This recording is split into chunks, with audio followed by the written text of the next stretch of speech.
choices shape the market, our society, and our quality of life. That's why Euroconsumers helps millions of people in their daily choices, providing simple solutions to complex problems. Euroconsumers is a cluster of organizations, a network of people, a group established to protect consumer rights and well-being that brings consumers and companies together in transparent relationships of trust that respect their independence. Our deep understanding of products and consumption gives consumers a credible expert voice worldwide. We bridge the gap between buyers and manufacturers, between supply and demand. And in this digital age, we create opportunities for all parties to come together in constructive dialogue, partnering to build a future of better products and services. Euroconsumers has the power of a global group that believes humanity can develop, grow, and change for the better, and that we can promote this by uniting millions of consumers in strength and speaking responsibly for them, while simultaneously engaging in relationships of trust with responsible, sustainable companies.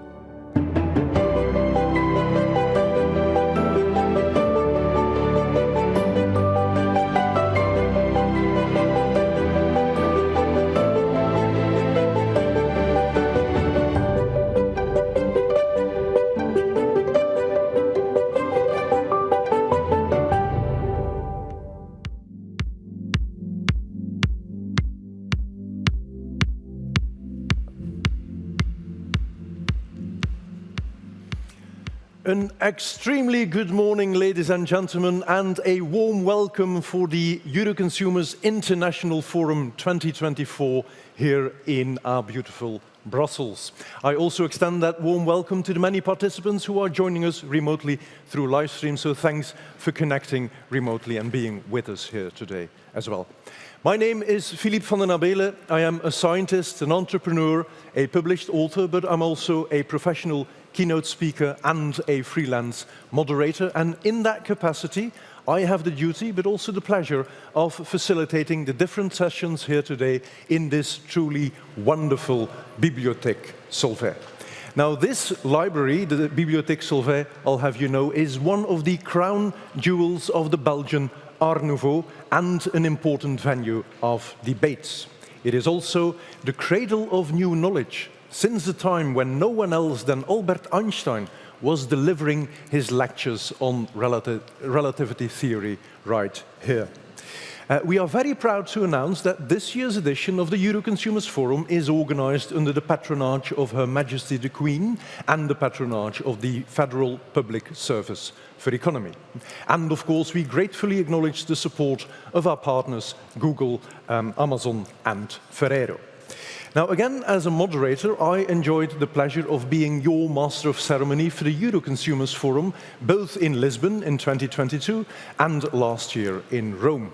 So I know for a fact that although all editions are obviously focused on the most pressing dilemmas of the consumption market, that every single edition has its own bespoke personality, tailored to the country and the venue at which it is held.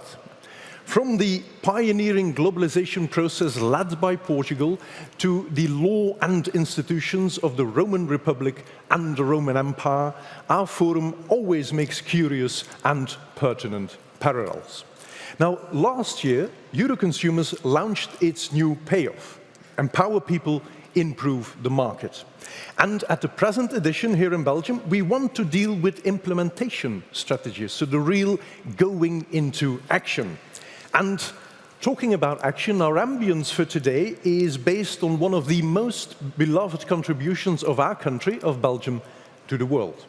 And I'm not talking about chocolates here. I do not want to refer to beer either. I'm talking about art here, and more specifically comics, also known as action comics in the US. From the beginning of the last century, Belgium in general and Brussels in particular have shown the way and the main trends in this ninth art. So, to paint you a picture of what I'm talking about, I'd like to draw your attention to the big screen.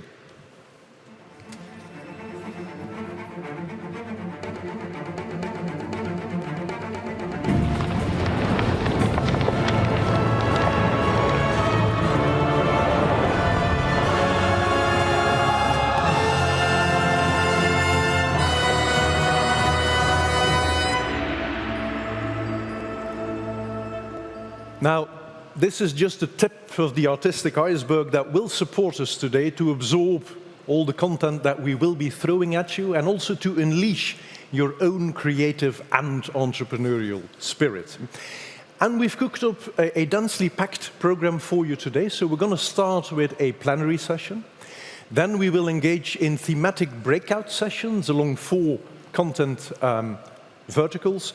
And tonight our program will converge again in a final plenary session in which we will discuss the conditions for a competitive European Union with a focus, of course, on consumer welfare. Now, needless to say, we are currently living through, say, rather challenging global scenarios, and the strategies and the choices that we set today are bound to define our near-term and our long-term future. Now, the recent reports of professors and former ministers Mario Draghi and Enrico Letta, they read as a loud call for action for more competitiveness for our continent, which is currently under substantial pressure from colossal technological and trade forces such as China and the United States.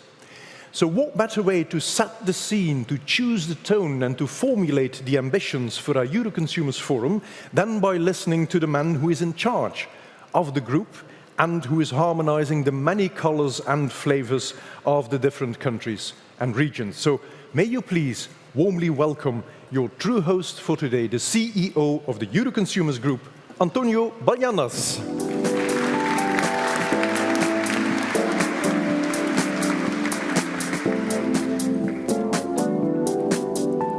Thank you, Philip, for your very outstanding introduction.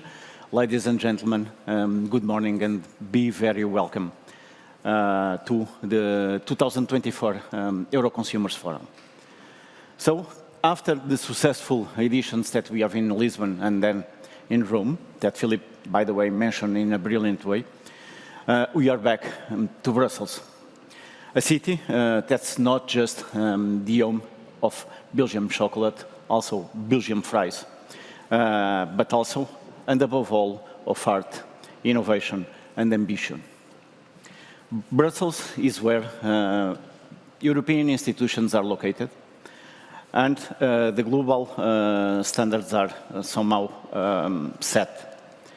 Euroconsumers, together with Testachat, Test & Coop, strives also to shape the future for consumers. As we gather in the art of the Brussels bubbles, the challenges that we face mirror the challenges that European Union faces also. Both Euroconsumers and the European Union set global standards and where somehow must adapt to innovate, somehow to relaunch competitivity and face huge challenges ahead. Both institutions must reaffirm the trust of the people they serve. And both are at a decisive crossroads or making a breakout moment. Europe faces, as we know, profound geopolitical and economic pressures. If the European Union is to thrive in a polarized world, I believe it must stay true to its core values, of course. Consumer protection being one of the most crucial values and rights. As the CEO, the leading consumer organization, I approach this not as a politician, but as a businessman, and a pragmatic one. Consumer protection is more than a safeguard for rights. It's a strategic asset for each economy. Strong consumers create strong economies and strong markets. Additionally, strong markets fuel or should fuel a competitive Europe.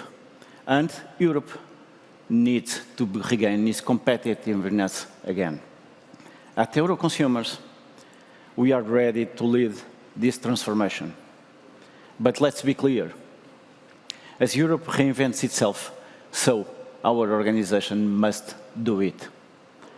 Our legacy is, of course, impressive. But legacy alone will not secure our future. The world has evolved in many ways, and we must evolve with it. Digitalization and the evolution of consumer behaviors set up several very difficult challenges. And we need to combine our strong foundation, of course, with bold innovation. We should dare to find solutions and to adapt to the modern times. Our focus is quite simple and powerful in our opinion. Be future-proof, innovate and inspire. Be independent and efficient, deliver with impact and sustainability. And of course, above all, to stay relevant for consumers, institutions and enterprises. Meet the changing needs of today's consumers and empower them to improve the market. It's or should be our motto. Last year, we launched, if you remember, the Empower People, Improve the Market manifesto. Today, it's about action. We should generate actionability of our plans. But, of course, we are not alone in a globalized world.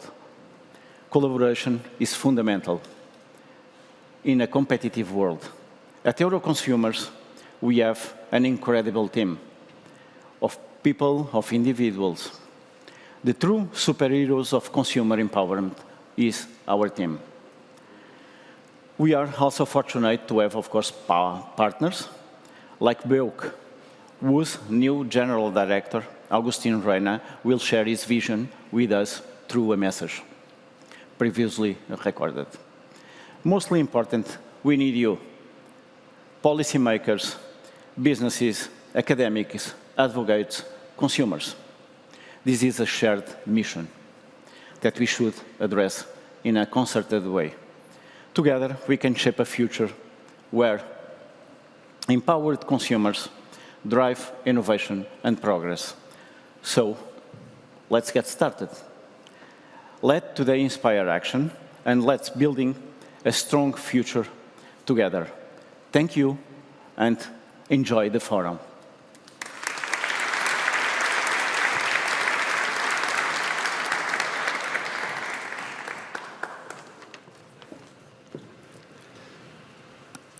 Thank you very much, Antonio, for setting the scene for our Euroconsumers Forum 2024, which promises to be an event that we will all remember for an entire lifetime. I can tell you that much. Now, after listening to our CEO, I would invite you to listen to Agustin Reina indeed. He is Director General at BEUC, or BEUC, if you like, the European Bureau of Consumer Organizations. As an umbrella organization, BEUC represents 44 independent consumer organizations that defend the interests of European consumers. And needless to say, from the very beginning, Euroconsumers has, of course, supported BEUC in this mission. Now, unfortunately, Agustin Reina is suffering from a severely charged agenda, so he could not join us here today in Brussels, but we're very grateful that he took the time to share some thoughts, some insights with us in a pre-recorded video. So may I have your unbiased attention for the video address of Agustin Reina, Director General at BEUC. Friends and colleagues, it is a pleasure to join you in this Euroconsumers Forum. Unfortunately, I cannot be there today since I am in Budapest for the Citizens Energy Forum, but nevertheless, I wanted to share with you some thoughts about the role of consumer policy and of consumer organizations in this competitiveness debate.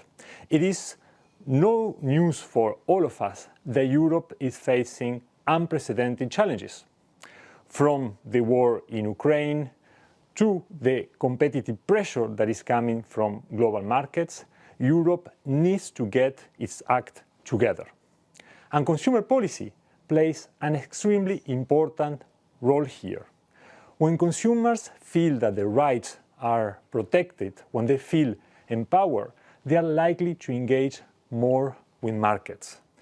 And in Europe, we have a successful history when it comes to protecting consumers and ensuring a high level of consumer protection, which is so important for competitive markets. Let's take just a few examples of how regulation can help to boost Europe's competitiveness. If we think, for example, of the Green Deal objectives and legislation setting higher environmental standards and targets, they have helped to create incentives to develop more greener technologies where Europe can lead worldwide.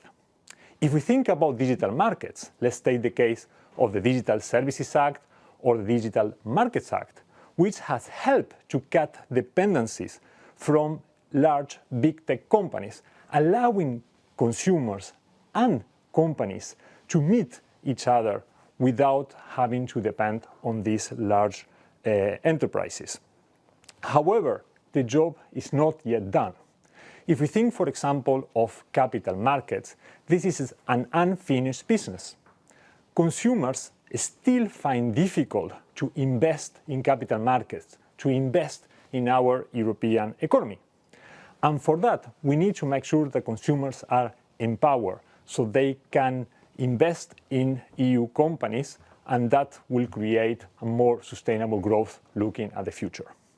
And now, very briefly, the role of consumer organizations. Your role. You play an extremely important role in supporting consumers in the transition.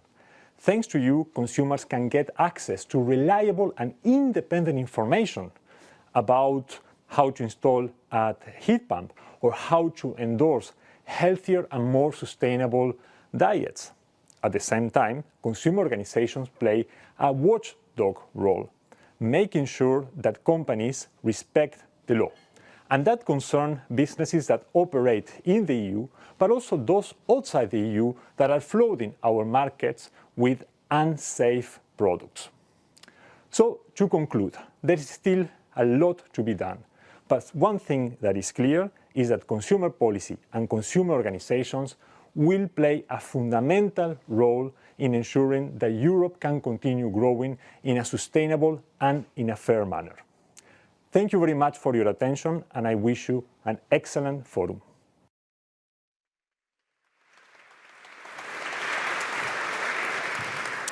And indeed, listening to both Augustin and Antonio, I think we are very well aligned here at the start of our Euroconsumers Forum 2024. Now, the main institutional messages and the stimuli have already been delivered, so it's time, I would say, to deep dive into the substance that we have on our plate for today. But before we throw ourselves into the deep end and that we dive headfirst into the content of our program, let's immerse ourselves in the comic spirits that will inspire our day. So, ladies and gentlemen, before we get started, let us together indulge in the conceptual opening video of our Euroconsumers Forum 2024.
As always in Brussels, the local tradition is put side by side with other cultures and other ways of seeing the world.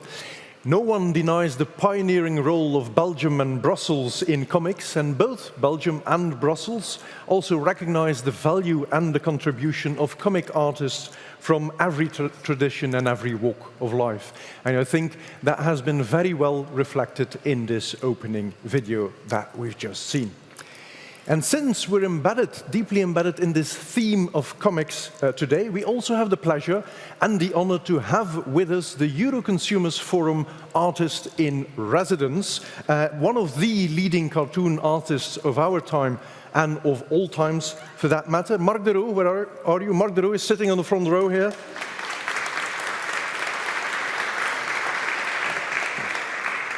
Marc will be with us for the entire day, making use of his great talents to eternalize Capita Selecta of our Euroconsumers Forum, and I, for one, am already looking forward to the fruit of that hard work.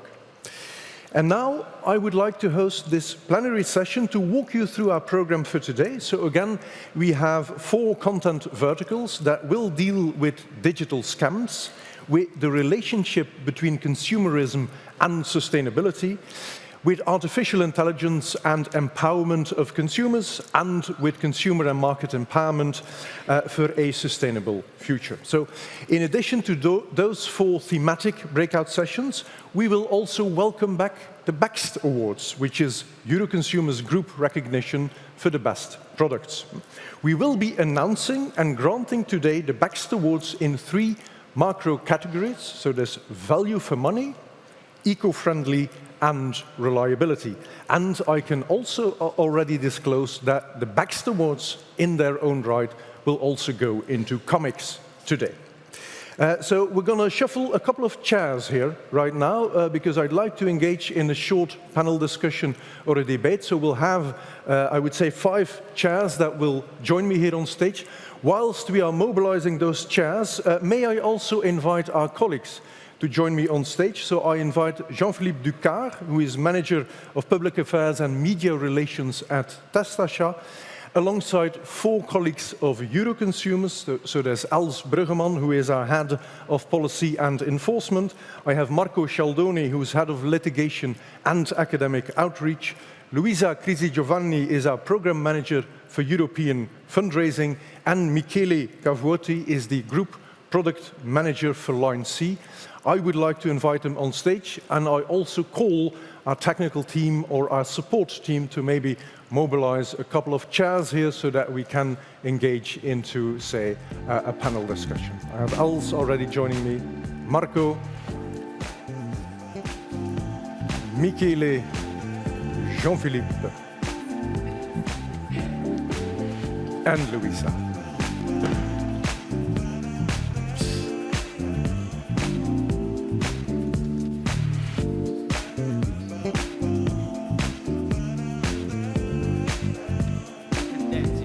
We can dance in between, absolutely. And it does grant Marc a perfect opportunity to capture your faces.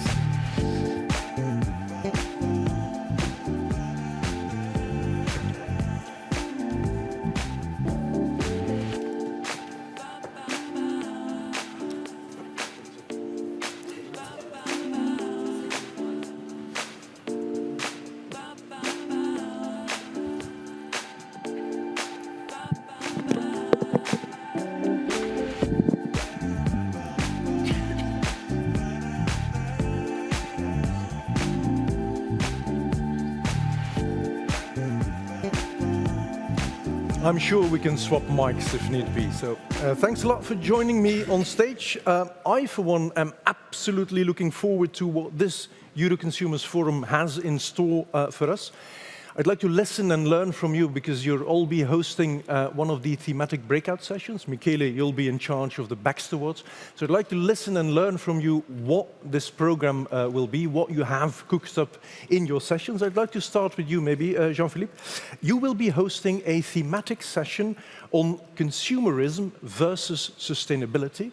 Now, I must admit, I'm a little bit intrigued by this word versus in your titles, because it seems to suggest that consumption and sustainability are, say, mutually exclusive. So what can we expect from your session?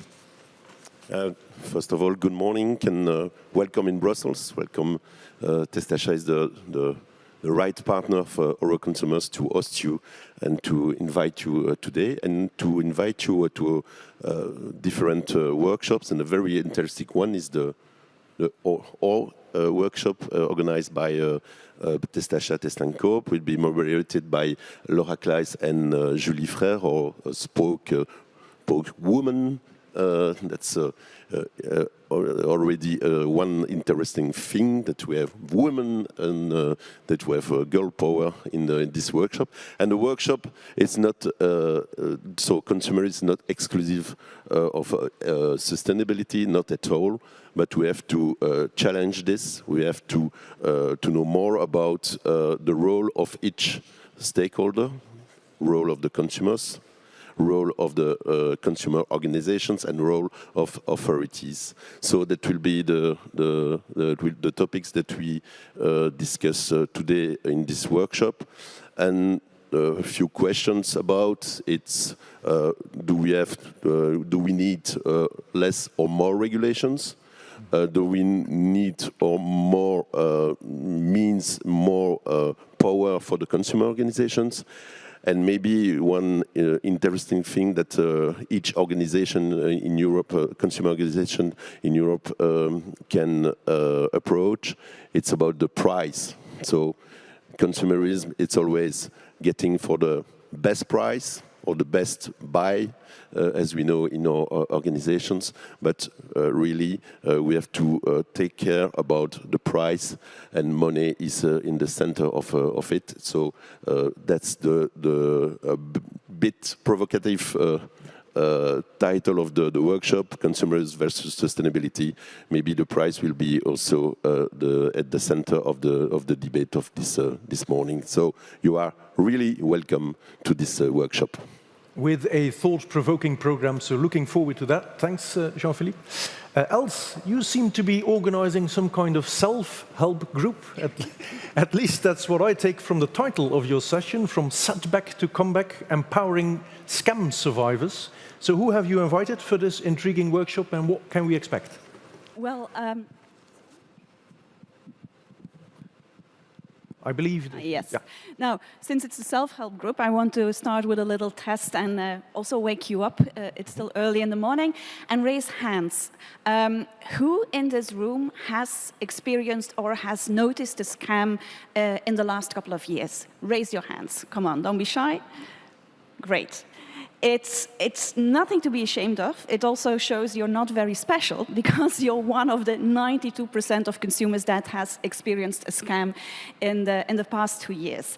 So I'm not exaggerating when I'm saying it can happen to literally every one of us. But what happens afterwards, that's a different kind of story, and that's what we will delve into in this workshop. We will take you on an immersive journey. It's going to be an active one. It's the same special journey, intense journey scam victims, scam survivors need to go through when they go to the police, to platforms, to banks, to get support and redress. We're very happy to have Eileen Charlotte with us. Some of you might know her from The Tinder Swindler on Netflix. She's a fraud victim turned anti-fraud hero, and she will guide us all over the way and sharing her experiences with us. But we also have an impressive lineup of representatives of banks, police, platforms. So what I can promise you is that we will have a thought-provoking session, dynamic discussions, insightful discussions, and hopefully also impactful solutions. So if that's what you're looking for, you should join my workshop. They should join your workshop for sure. Marco, you are going to talk technology in a session that aims to explore how artificial intelligence is redefining consumer power and is inspiring the next generation. Now, obviously, AI is the new kid on the block, and all those fast pace developments in big data, in machine learning, in generative AI. They can trigger both threats and opportunities. So can you maybe briefly explain what we can expect from your thematic session? Yeah, thanks. We are going to unveil the results of the Consumer Digital Empowerment Index for 2024. The Consumer Digital Empowerment Index is a scientific tool that we built 2 years ago to measure the empowerment of consumers through digital tools. And this year, for the very first time, we have a focus on AI, so how AI is empowering consumer.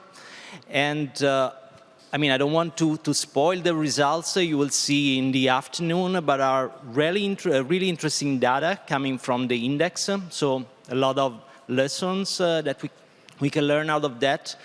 And it will be also the chance to present an initiative that we have put in place in Italy and next year in Spain, which is called At School with AI, to empower young and future consumers, because basically they are kids aged 9, 13. And I mean, this was a really interesting initiative. According to our manifesto, we literally went into action with this initiative. So we started doing things on the ground. And you will hear from our partners on this initiative, which is Codemotion, how we structured the initiative, the reaction from the kids. And I must say that I'm really proud of what we have done so far regarding this At School with AI. And you know that one of the few provisions of the AI Act that will enter into force in February 2025 will be the one on AI literacy. So basically, we anticipated what the regulation is asking for the market, for the stakeholders, for industry, but also for consumer organizations. And so you will learn a little bit more about not only At School with AI, but also in general, what is behind and the structure of this tool that I'm really also proud of. And I think that it can be really useful also in detect what kind of behaviors and what kind of tools can be useful for the empowerment of consumers. That sounds like a most interesting and exciting agenda, Marco, and indeed some tough choices that will need to be made by our audience in order to decide which breakout session to select. Luisa, you are coordinating the session on consumers' empowerment for a sustainable future. May I invite you to also maybe summarize the main topic and what will be discussed in your workshop? Yes, basically what we have been will be discussing will be the readiness of the market, because as our CEO just told you briefly, we want to turn rights into action. And if we talk about sustainable consumption, this means that the market products should be, for example, repairable. And this means that you need to have repairs, spare parts. You have to have repair center ready. You need to have information available at hand. But it's also about, really discuss together after we've had 3 important pieces of legislation delivered by European Commission this year. The regulation about, eco-design, as well as the Right to Repair Directive, as well as the Greenwashing Directive. We deep dive into what does it mean, a reasonable price. We'll detect which are the barriers to make the product repair and last longer, because this is about being sustainable, actually creating a kind of match between demand and offer. And so I will be the pleasure to discuss with the repair network representative, as well as with the circular economy project manager, managing actually and anticipating what will be the digital infrastructure already foreseen by the eco-design regulation related to the digital product passport, because not so far in the near future, 2026, this regulation already foreseen this kind of requirement, an identity for products. Are we ready? How many of you have a product repair in the last 12 months instead of having bought it? So this is what we'll be discussing. So very concrete, with figures, with evidence, and with user experience that we've been doing in projects such as Repair, such as CIRTRED, which have been Interreg, and again, Horizon project that are looking forward the, let's say, research and innovation that we want to bring to the market and available to the final consumers. So please join and enjoy the story, but not also the story, the future together. So I think it's fair to say that we have 4 very exciting and inspiring breakout sessions organized or cooked up for you. 2 of them we'll host before lunch, and the other 2 will be organized just after lunch. So I'm looking forward to trying to attend all 4 of them. Michele, throughout our program today, we will also announce and grant the BEXT Awards. Again, we have awards for value for money, for eco-friendly, and for reliability. We will hand over those awards in a truly comics fashion, so can you give us a little bit more color on those BEXT Awards? Yes, sure. So the BEXT, we decided this year to have the BEXT inside the Consumer Forum because the BEXT Award is linked with our core activity of testing products and getting and performing consumer survey. And that is one of our way to accomplish our mission of improving the market. Actually, we are very, very proud to be at the 5th edition of the BEXT Award because we want to show to the business that their commitment in having more sustainable, more affordable, more reliable products actually is recognized by the consumer organization and by the consumer. So, as you know, we are an international organization, and also the tests are performed at international level. We are collaborating in Euroconsumer. We are performing tests for Italy, Belgium, Portugal, and Spain, but we are collaborating also with the main consumer organization in the world for performing the test on a large set of products. And the BEXT Award is released to the international brand. As you will see later on, the BEXT, we have a big X in capital. Why? Because we want to highlight that we are using for the BEXT both our expertise and also the experience of the consumer. That's because we have a team in Euroconsumer. We are a large team of engineers, market analysts, statisticians that perform consumer survey on a large, involving a large amount of consumers. And we are using also the most qualified laboratories in Europe for our testing. So let's say, just to give you some number, we test every year 3,000 products. We get the feedback through the statistical survey from more than 100,000 consumers. All this work is at the basis of the BEXT Award we will release today. That's absolutely wonderful, and I, for one, am eager and keen to kickstart our program. So may I have a warm applause for my fellow moderators, Jean-Philippe Ducard, Michele Cavote, Marcos Cialdani, Els Bruggeman, and Luisa Crisi Giovanni.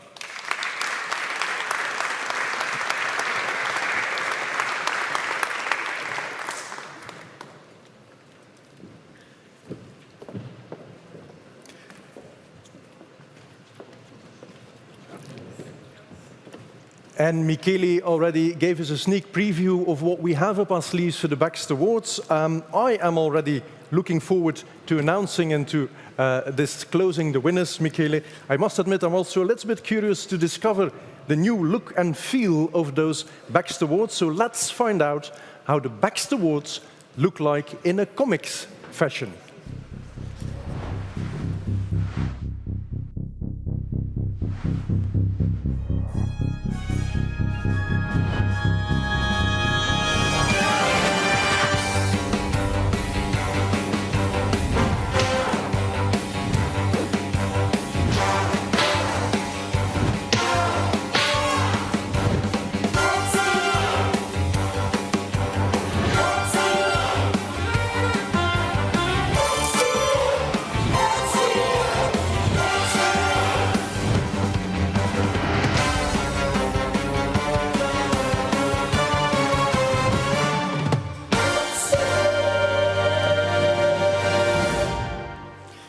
absolutely looking forward to that.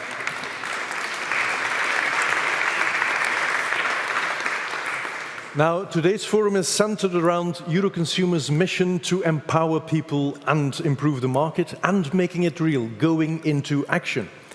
Now, this week, the new European Commission has just kicked off. I think I'm sharing a poorly kept secret here when I say that the next 5 years look rather challenging. We have seen a lot of moving parts here. Today, the world looks distinctly different than it did 5 years ago. We have Ukraine, we have Trump, we have China, and other geopolitical factors that have stressed the need for European resilience and competitiveness.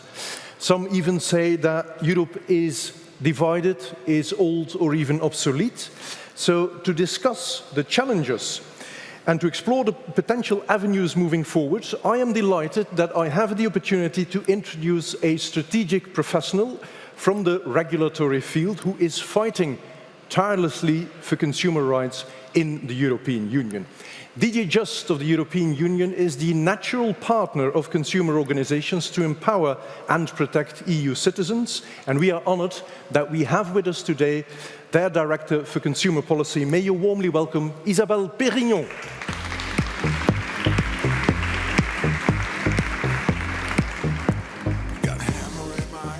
A very warm welcome to the Bibliothèque Solvay.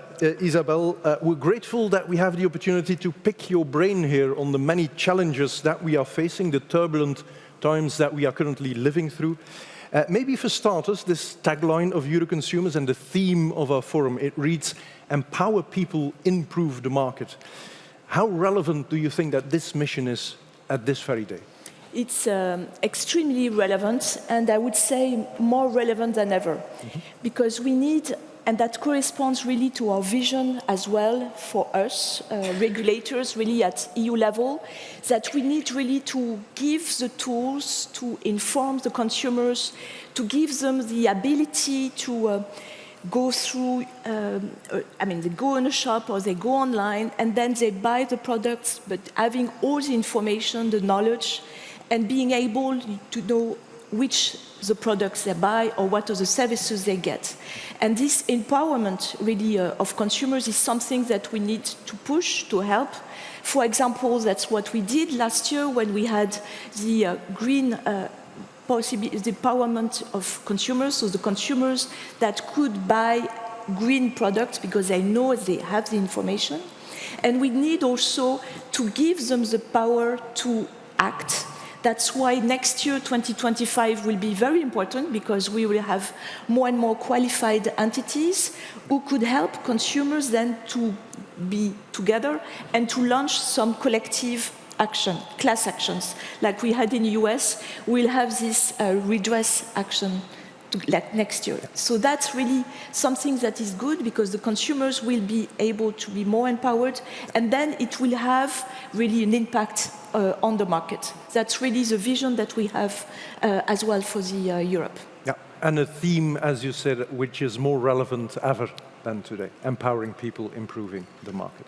Now, the new Commission von der Leyen has just kicked off. I likely need not to convince you, Isabelle, that the legislative package that has been delivered in the previous mandate was truly impressive. So we've met on several occasions, most recently during the International Product Safety Week. During panel discussions, during workshops, Q&A sessions, I do hear a lot of praise for the policies, the frameworks that have been put in place to protect consumers. But time after time, the same question surfaces: will we ever be able to enforce this legislation? So what are your thoughts on this, on enforcement? Clearly, enforcement is key in our policy for the next 5 years. You heard, and it was nearby in the Parliament at the hearings of the different commissioners, and especially Commissioner Magua, who is now the new commissioner in charge of justice and consumer protection, that there's really a strong focus on enforcement. It's key.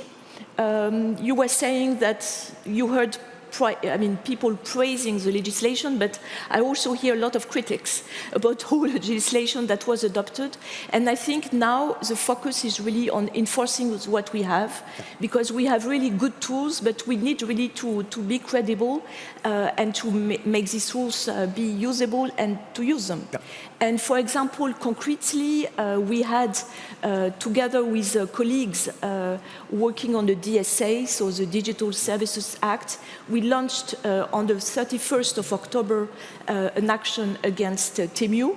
And with my team of investigators, we also launched a few days later, so it was on the 8th of November, we launched an action also on Temu on the consumer acquis. Mm-hmm. So all the legislation that we have at our disposals and that can help us fight against all the difficulties that we see now when consumers buy online.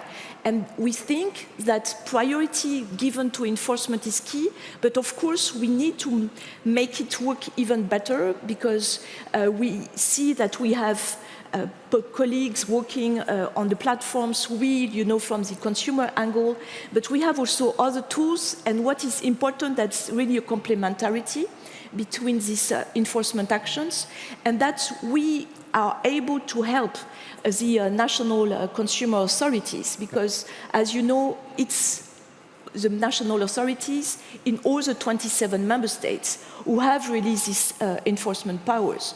So at the level of the union, we can help coordinate their positions, but we need, and that's also something that Commissioner Magua will reflect upon, we need, in my view, to go one step further and also see how much we can push for more enforcement really at EU level by giving more additional powers directly to the Commission. But that will be for specific cases, for the big cases where we need really to have stronger possibility to enforce the fines, and that's a political decision that will need to be taken by our new commissioner. Yeah. Now, I'm hearing there's a strong push for more enforcement, I would say rightfully so. I hear this across the board, Isabel, so from consumer organizations, businesses, marketplaces, all stakeholders in the value chain. But do you think that will be enough to fully empower and protect consumers? It's never enough, so that's why I'm really pushing to have first this complementarity between the different actors. But I also think that we will see now, because we have this test case on Temu, concretely daily, with us, how we can, use the tools that we have, how much we can go, with the help, of course, of the all the 27 consumer authorities fighting for the market surveillance as well. And with this in our hands, we will see, I think, as well, that there are some loopholes that we need, to fill. And that's also something that we're working on, because that's the political push as well for Commissioner Magua, which is coming with a Digital Fairness Act that will be, in fact, filling the gaps and the loopholes that we see, so that we can really empower, indeed, the consumers to have, when they buy online especially, all the means, and that they're able to do their purchase without being,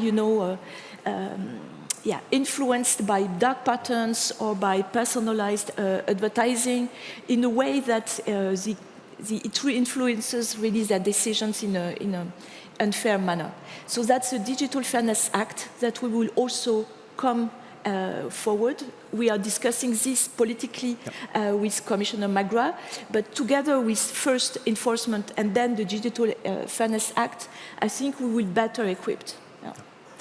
You said that you also received some criticism on existing legislation. You're now discussing a Digital Fairness Act. I don't want to be too bold here, Isabel, but some of those initiatives, they are already a source of heated debates. Some are shouting that such legislation raises a barrier for European competitiveness. So, in your informed view, can we have both innovation and strong consumer protection, or are these mutually exclusive? No, I really think that we need to have both. And that's really our challenge as regulators to find this balance. Because we really need to find the balance between what we can, offer to the consumers so that they feel protected, that they can have a sustainable way to buy and to be, fair way to buy. But at the same time, we need to be aware that we don't impose too much constraints on the companies. So my job is really to find this balance between the two. And in my view, this is really possible because when I hear also the companies having, one set of rules at EU level instead of having 27 different regimes is one thing. And you may have noticed also, Philip, that in all the mission letters, so the mission letters is really the Bible of the commissioners for the next 5 years. So in all of them, there are 5 lines which says that you need to be very aware that the Commission will pay attention to the administrative burden, that will not over-regulate, that we will try also to identify ways to simplify some aspects to alleviate the burden on the companies. And the Digital Fairness Act, in our evaluation that we recently put on the table, we had also this possibility and we already identified some aspects of the legislation where we could even simplify. So we're offering this to the companies so that at the same time we find the right balance for the consumers and the companies at the same time. If you're saying that the mission letters are the Bible, you're actually suggesting that Ursula von der Leyen is God?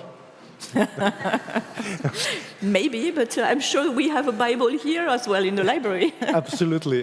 When looking at our schedule, Isabel, I think we need to wrap up our fireside chat, although I would want to continue for another hour. Let's wrap up maybe with a short question. It's a yes or no question, but feel free to elaborate on your answer. The theme of our event here today is empower people, improve the market, going into action. Mm-hmm. So can we count on the new European Commission to help us to put that motto into action? Of course. Yes, a big yes.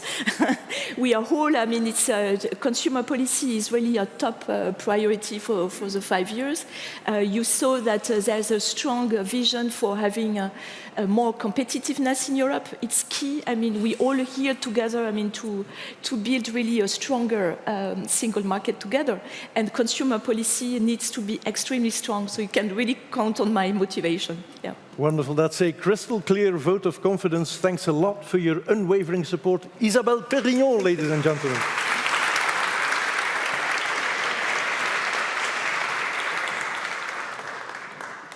And then I would very much like to look at our first Baxter Award. So let's discover together the shortlist and the winners in the macro category Value for Money.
And for those large household appliances, I believe we do have Bosch with us in the room. So if Natalia Stockman and Francesca Keuye are with us, may you please accept the award. I also kindly invite Michele to join me on stage.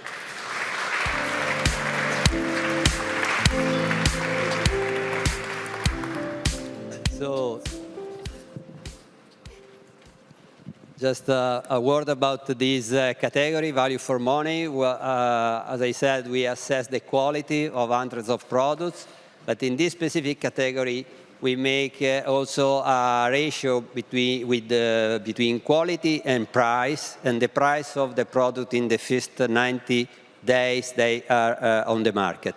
So we have the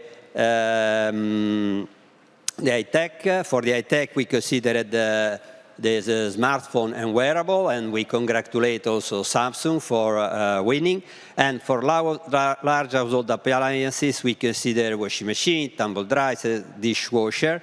And we congratulate Bosch for winning this award this year, and in particular for their outstanding performance on dishwasher. So I give you.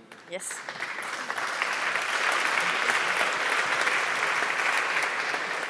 Thanks.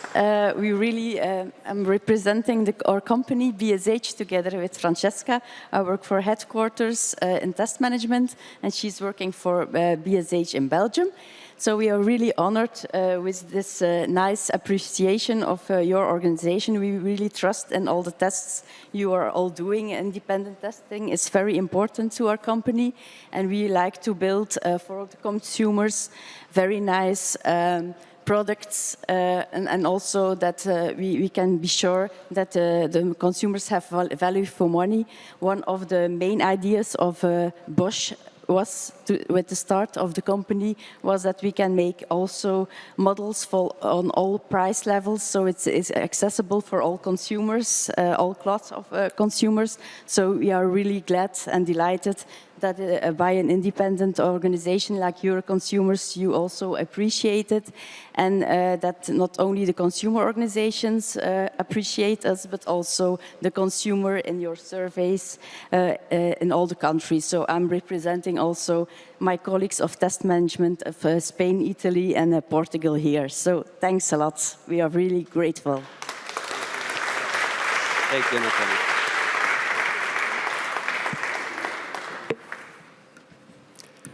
Congratulations to Bosch and to Samsung for the first Baxter Awards winners. And during my fireside chat with Isabelle Pérignon, we've heard the perspectives and the visions of the European Commission.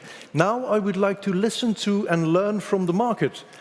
Listen to a business leader, which is why we have invited the Vice President for EU Institutional Relations and the Group Public Policy Center Manager at Ferrero, Mr. Francesco Tramontin.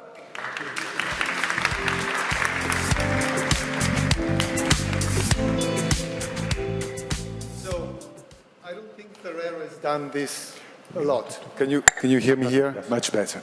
So I don't think as Ferrero we've done a lot of speaking at conference, and especially with consumer organizations. So this is kind of a first, I'm sure, here in Brussels.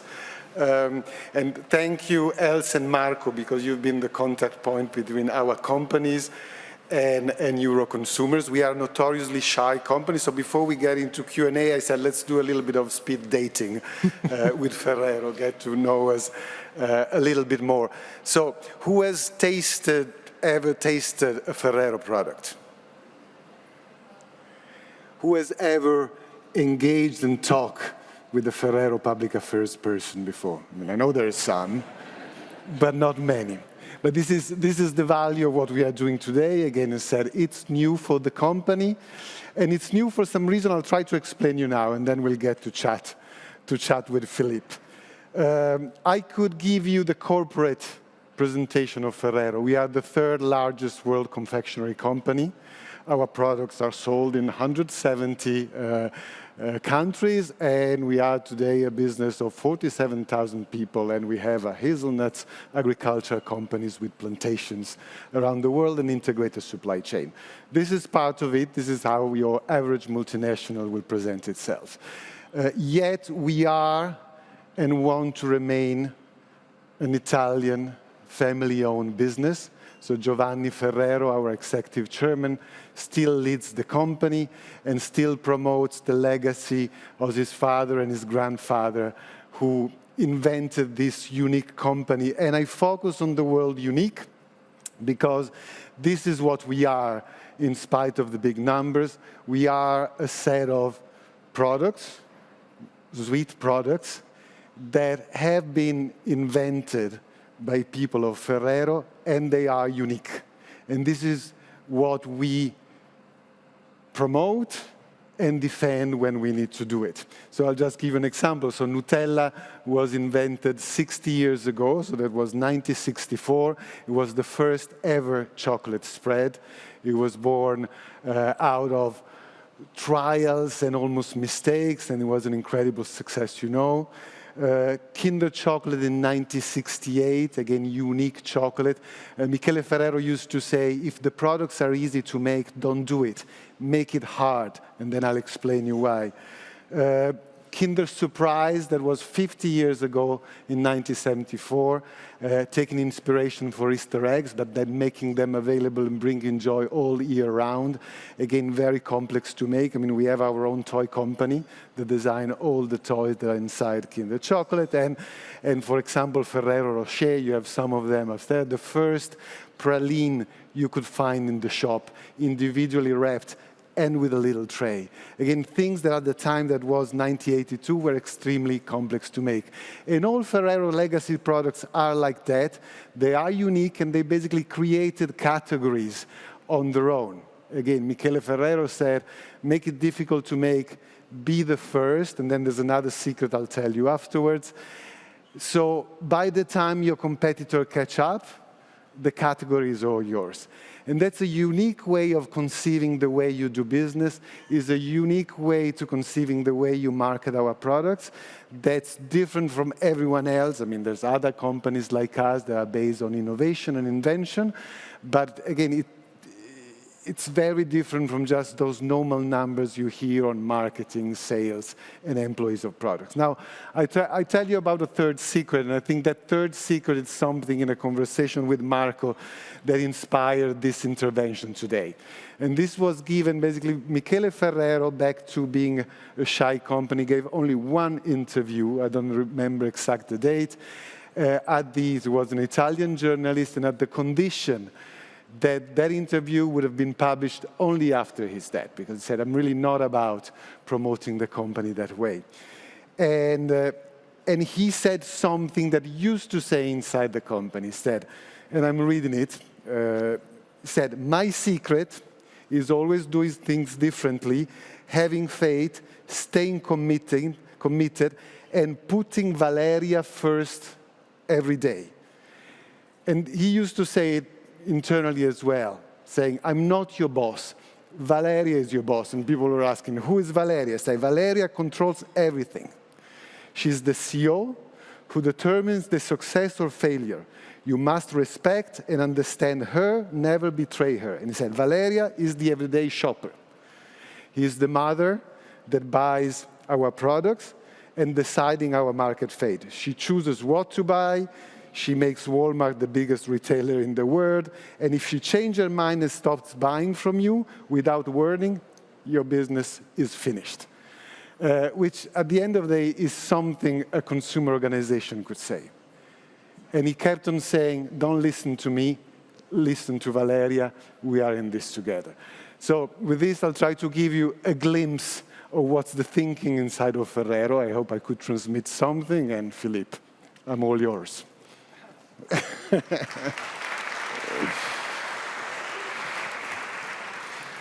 We have a mic. Shall I use this? You have. I have this. Okay, even I don't need two mics. Yes. Francesco, I must admit, I have tasted Ferrero products before. Actually, all of the ones that you quoted. I have never engaged in a speed date with one of their vice presidents, so let's make that happen. Exactly.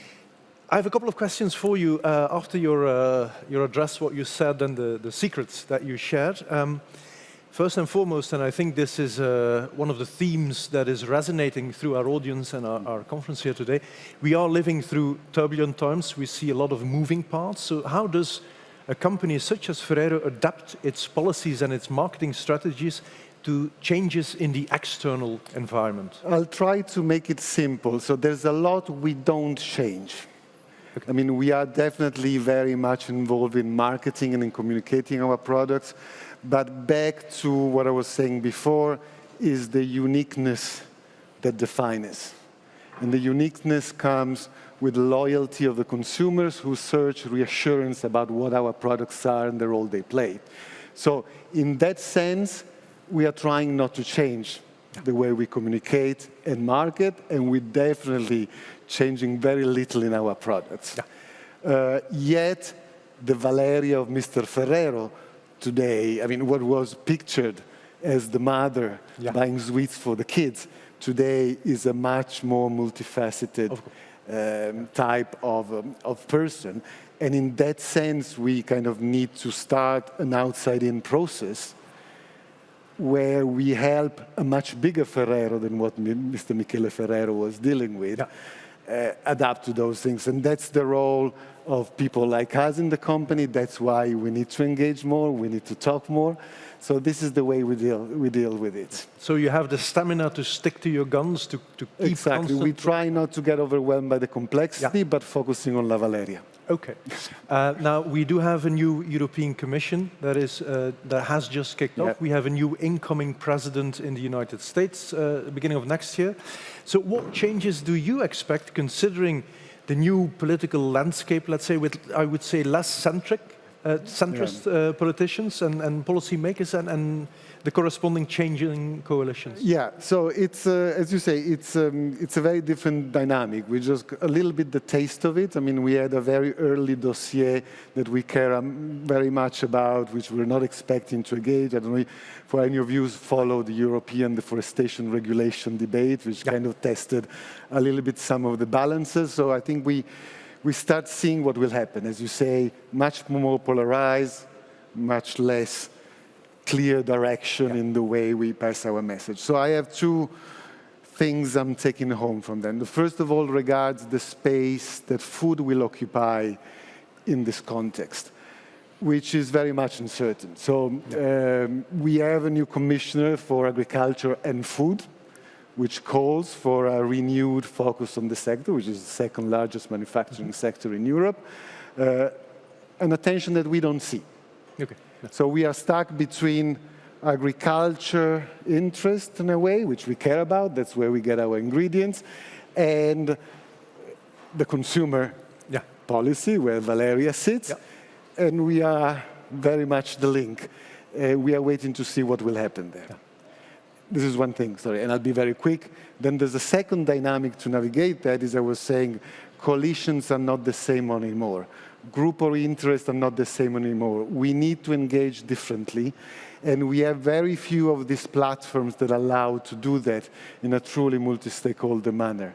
I'll mention one because it's sitting there. It's called European Food Forum. That's actually how I met Els and Marco. We need more of that. We need more places where we kind of exchange view and are truly able to see everybody's view, to channel the right interest with the right people, which will not be your industry group or your NGOs group, et cetera, et cetera. I'd like to touch upon your third secret as well, your Valeria, the mother that buys the product, the person that buys the products. That person, that Valeria, it has guided your company in several decisions, also involving consumers, obviously. What does that mean when it comes to, say, the bigger themes such as sustainability, health, responsible marketing? What does Valeria say? So I'll just stick to the three that you mentioned, and very briefly. So sustainability, it's today a non-negotiable narrative. We are also big believers that should not be consumer choice on sustainability negatives. Therefore, we are a big advocate of European legislation, generally speaking, on sustainability, because we think there needs to be a level playing field there. So you've heard Ferrero's voice in that sense very much. Health and nutrition is a challenging place because we sell sweets and we are associated to negative consumer impacts. Yet, we really defend the joy we bring to consumers. And you'll see us defending our products in a world that very often tries to put her in a guilt corner. I'm trying to oversimplify. I'm just telling you a little bit of taste of Ferrero's way of navigating. And then the third and very, very important part is responsible marketing, which somehow connects to the other two, is where we define mostly internally the respect we need to show to Valeria. We need to respect Valeria, and as I was saying before, we need to get the outside-in perspective in order to guide our business and to evolve that sense of respect that we need to show to an evolved consumer. That's it. As an ambassador, I wholeheartedly defend the joy that Ferrero brings to consumers. Thank you very much. This has been a very tasty dialogue. May I have a round of applause for Francesco Tramontin, ladies and gentlemen.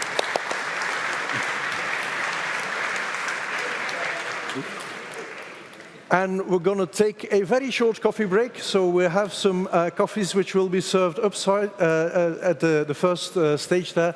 I'm expecting you back in, say, 15 minutes, if that's possible, because we do have a very inspiring keynote speaker lined up for you.